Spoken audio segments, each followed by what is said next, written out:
Welcome back to this edition of Grizzlies Daily. I'm your host Malik, and we got a good amount of things to talk about that happened over the weekend that really need to be discussed. So let's get straight into it. Let's start off with Friday.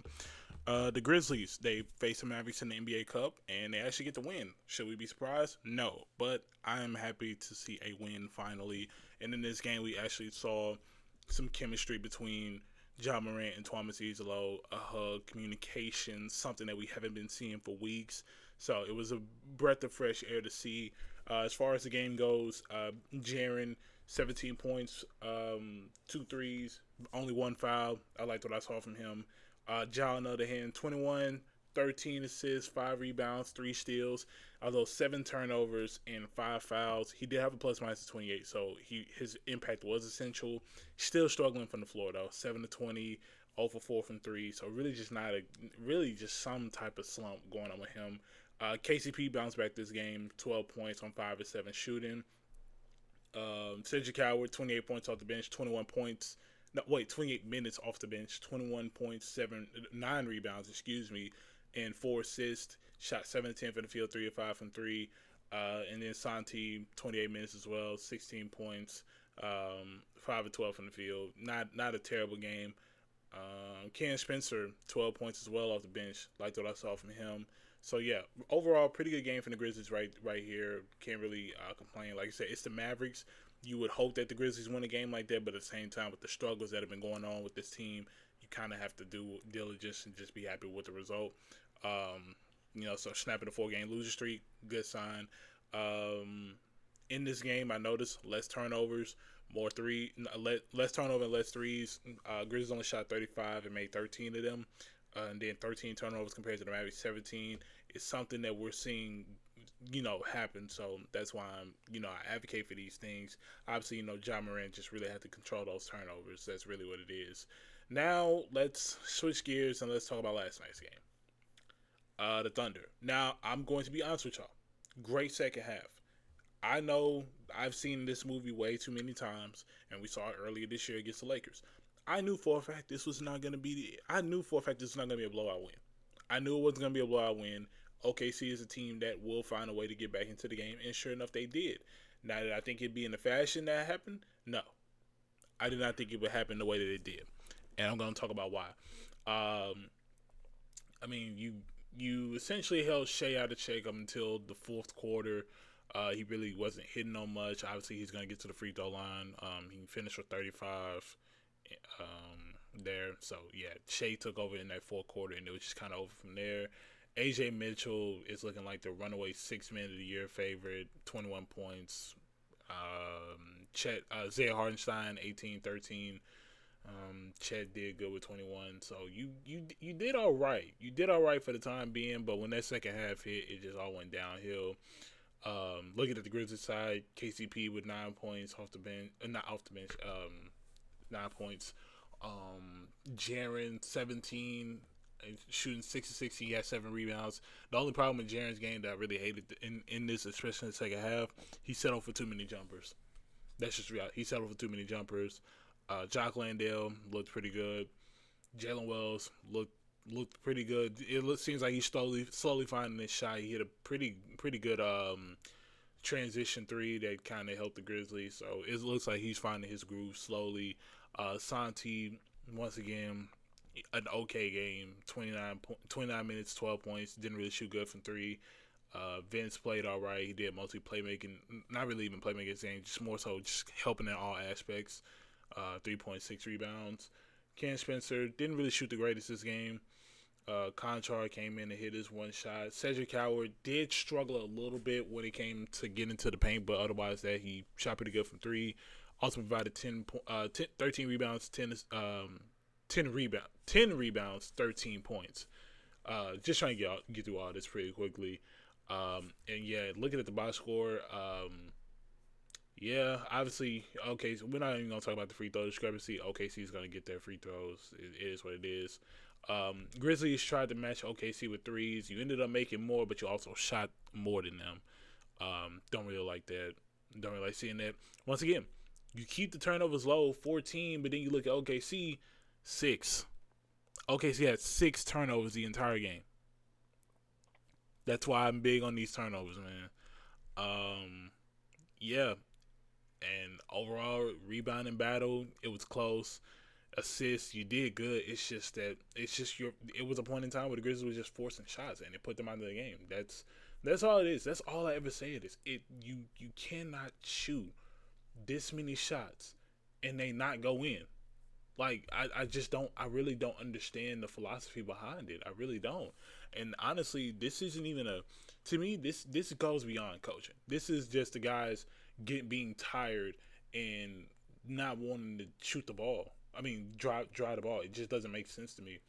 Because I mean, you look at the box score. Grizzlies drop what 62 in the first half, and then you get to the second half 38.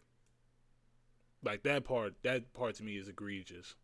That's egregious, literally egregious. I got nothing to say about that. You just got to play better. I'm sorry, you have to play better than that. That's ridiculous. And part of the reason why, and this is why I say we need to hold our stars accountable. Part of the reason why we lost the game against the Thunder is Ja Morant. I'm sorry, it's Ja Morant. I'm not saying he's the sole reason, but he plays a big reason in why we lost this game. Ja Morant has not shot the ball well at all. In fact, I think I looked at a graphic recently before making this video. He's shooting 27% from the field in his last 5 games. And I don't even want to talk about his 3-point percentage. It's probably less than 10. It's just not good. But I'll tell you what really isn't good. It's just the part where he kind of takes us out of the game. I mean, like late turnovers, late 3-pointer attempts when you know it's not falling. It's just a matter of like why. Like it truly is a matter of why. Why are we shooting this many shots? I even put out a tweet saying Ja has to be hurt. He has to be hurt because there's no way. I refuse to believe he's just playing this bad. It just doesn't make any sense. And I'm at a point where it's gotten to the point where you look at Ja Morant and 2-3 years ago he was in conversations with Luka, and some of the top guards in the league. Like he was up there. He was up there with Steph even when it came to being the best point guard in the league. And now I'm at a point where I'm starting to think he's not even in those discussions. He's not even in the Trae Youngs. He's not even in the Lucas. He's in the may not even be better than Tyrese Maxey. That's just the reality that we live in. I got to be honest. Tyrese Maxey is on a tear, and Ja Morant is not there. He's not even at that point anymore. 34 minutes, 11 points. You get 8 assists, 3 turnovers, 3 costly turnovers, but 3 of 18 from the field, 2 of 7 from 3, and then 5 fouls. It's like, I don't know what is going on. And I'm looking at this, like, the Ja Morant minutes did not bode the Grizzlies well. So when we have this talk about, and Ja played the most minutes, I want y'all to notice, he played the most minutes. He played 34 minutes. It gets to a point where we talk about the stars not playing and all this and that, but you look at it and it's like, man, you'd be better off without Ja on the court sometimes. It truly does feel that way. And before we say anything, it gets to a point where, you know, let's just be honest. It's not really a good thing. And I'm looking at tweets from the media. Josh telling the media he's getting the shots that he wants, but it's just not falling, and he's continuing to shoot with confidence and waiting for it to translate over. Where's the confidence? I'm sorry, bro. You're shooting like 10% from 3. Come on, man. And then I'm looking at another tweet. DeMichael Cole asks Ja about the numbers at the rim being down. He says, I'm getting no foul calls. Y'all had a whole spiel about running in there careless and getting hurt. So what's now? That's what y'all want me to go back doing. Let's end the convo right there. And it's that little arrogance right there. It's the arrogance right there. Yes, we don't want you to get hurt. We don't want you this and that. Work on your shot. Work on the shot. And if even then, hey, there's a thing called the mid-range. Bruh, Aaron Gordon is shooting better than you. And Aaron Gordon was never a shooter until he got to the Nuggets. Like, I'm sorry. I am not making excuses for Ja Morant anymore. He has to genuinely play better and stop getting over this hump of trying to please everybody. You need to figure it out. Seriously. You need to figure it out, because if you do not figure it out, you're going to hurt this team. That's just the reality of it. I'm sorry for making excuse. I'm genuinely done making excuses for John Morant. We have to hold him accountable.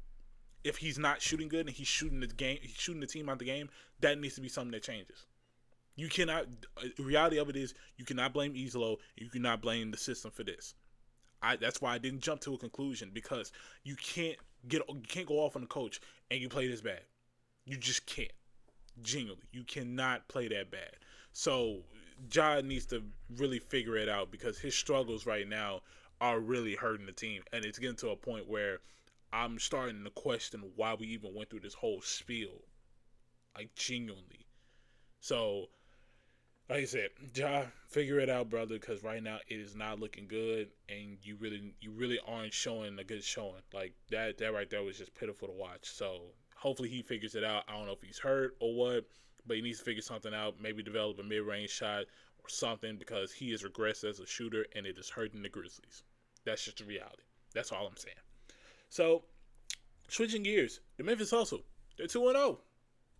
Great sign, right? So, first game they actually had, I believe, was Saturday. Yeah, it was Saturday. They won their first game, 133-117 over the Mexico City Capitanes. PJ Hall, 27 points and 7 rebounds. Olivier Maxis Prosper looked really good. 26 points, 8 rebounds. He got the ball and drove to the paint. I loved what I saw out of him. Javon Small, 20 points, 11 assists. GG was down there because, GG, when he's trying to develop his game, he likes to be sit down to the Memphis Hustle. So that's something I always appreciate GG for. 15 points, 6 rebounds. Jemai Meshack, 8 points, 7 assists, 3 steals. You love to see that. Liked what he did defensively. We knew this was gonna happen, but offensively, from what I'm seeing from someone that was at the game, he was composed and patient on offense, just trying to do the right things and getting the teammates involved. That's good. That's what you want right there out of a guy who's mostly looked at as defensive. So liked what I saw about that, like what I'm hearing about that. So definitely appreciating what I'm seeing from him. Now in the next game that was last night, they played the same team. So PJ Hall, Javon Small, and Olivier Maxis Prosper did not play in this game. But we can look at the others. Jemai Meshack, 34 minutes, 6 points. Didn't really hit from 3. He only shot 2 threes, so he shot 3 of 8 from the field. But 5 rebounds, 7 assists. Although 6 turnovers, I don't know what really happened right there. I didn't really watch the game because obviously the Grizzlies game was going on at the same time. But hey, it's I think he'll build from that. GG was not in this game because he obviously was called back up to the Grizzlies before last night's game. As far as that, just other names, Lawson Loverin played some pretty good minutes, 12 points, 9 rebounds. Nate Henson, 13 points, 10 rebounds. Looking at some other names. I don't know who Paul Zelinskas is, but he had 25 minutes and made 20 and scored 20 points on 5 of 5 from 3. So, got to give credit where credit is due. And the leading scorer was Tyler Burton with 21. So, that's how things are looking at the Memphis Hustle. Thought I'd bring that to y'all because obviously the questions surrounding Jemai Meshack and the others, I knew y'all were going to ask about that. So, really appreciate the guys who were at the game for tweeting that. And I'm going to try to make some hustle games. It's just a matter of how the schedule looks. Because obviously, if it's a morning game, won't be able to make it. If it's a game that the Grizzlies are playing, I probably won't be able to make it either. So I'll try to see what I can do and bring that to y'all. But that's going to wrap up this edition of Grizzlies Daily. I really appreciate y'all for tuning in. If you like this video, make sure to like, comment, subscribe. I'd love to hear y'all thoughts in the comments below. And make sure to turn on post notifications so you get notified when the next video comes out. As for this edition, I'll see y'all tomorrow. Peace.